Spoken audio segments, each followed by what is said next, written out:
আমি ভোট দিতে গেছি, আমার যে কেন্দ্রে ভোট পড়েছে একদমই ফাঁকা। আমি গেলাম, ভাই ভোটটা দিয়ে চলে আসলাম।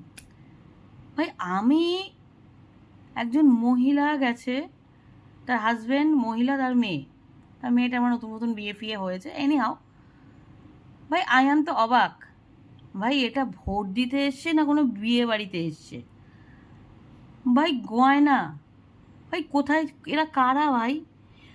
হাতের 10টা আঙ্গুল ফাঁকা নেই, মানে কি বলবো, হাতে কোথায় আর কি রাখবে আমিও বুঝতে পারছি না। কিন্তু মিস হয়ে গেল একটাই জিনিস, যেখানে ভোট দিতে গেছে পুরো ফাঁকা, কেউ দেখলোই না তাকে। ভাই আমি শুধু একা দেখেছি, তা আমি তো দেখে ভাবলাম ভাই কে রে ভাই, কোনো, তারপর চিন্তা করলাম যে বিয়ের সিজন, না ভাই বিয়ের সিজন তো নেই, যে বিয়ে বাড়ি থেকে ডাইরেক্ট ভোট দিতে এসছে, সেটাও না।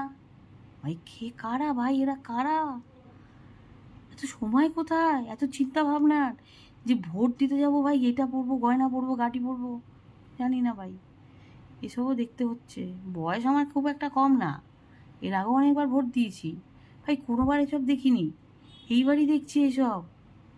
লোকে নেল আর্ট করছে, লোকে মেকআপ কিনছে, লোকে বলছে এই জামাটা এই কালারটা পরে যাবো। ভাই ও ভাই কারা ভাই? ভোট উৎসব না ভোট কি? আমার না, আমি না কিছু ভাবতে পারছি না, কিচ্ছু ভাবতে পারছি না, আমি বিশ্বাস করুন, কিচ্ছু ভাবতে পারছি না।